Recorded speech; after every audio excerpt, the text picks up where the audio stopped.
Assalamualaikum friends, today we will learn about parts of a flower and life cycle of a flowering plant. First I will share with you the parts of a flower. Stigma, style, ovary and ovule. These four parts are the female parts. Petal, anther and filament. These three parts are the male part.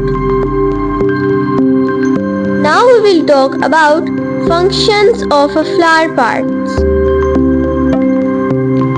Number 1. Stigma. Stigma is the sticky tip that receives the pollen grains. Number 2. Style. The tube connecting the stigma to the ovary through which pollen travels. Number 3. Ovary. Ovary contains the ovules and develops into the fruit after fertilization. Ovule. Ovule contains the egg cell and becomes the seed after fertilization. Anther. Anther produces and contains the pollen, the male reproductive cells. Filament. Filament is the stalk that supports the anther. Petal. Petal is often brightly colored to attract pollinators. Now we will talk about the life cycle of a flowering plant. Flowering plants go through a life cycle to grow, reproduce and create new plants.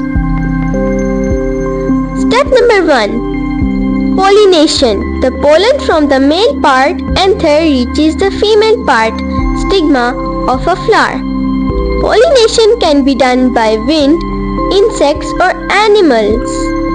Pollination allows plants to reproduce.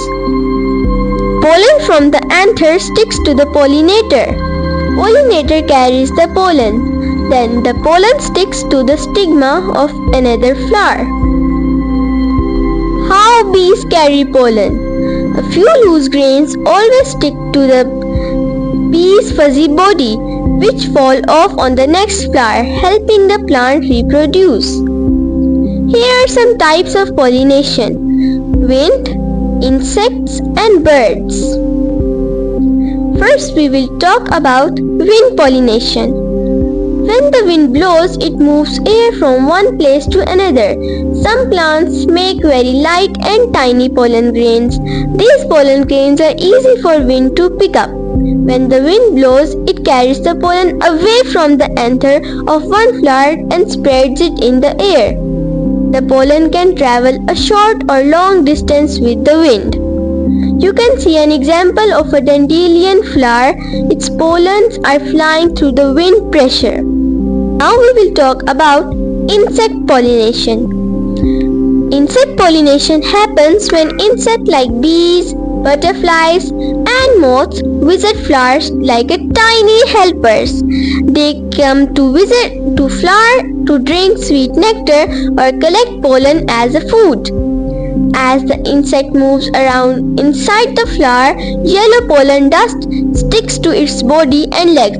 The insect does not even know it is helping the plant.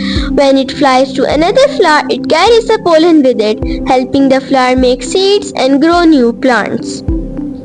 You can see an example of a bee collecting pollen from flowers, and the pollen is attached to body and legs. The last type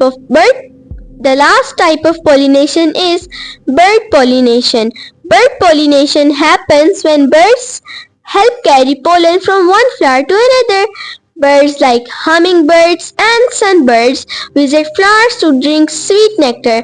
Then while the bird puts its beak on the flower, pollen sticks to its beak, head or feathers. When the bird flies to another flower of the same kind, the pollen falls onto the stigma. This helps the plant make seeds. Bird-pollinated flowers are usually bright, red or orange and have lots of nectar to attract bees. You can see a hummingbird collecting nectar. Friends, I hope you understand the process of flowering plants and parts of a flower. See you in the next video. Bye.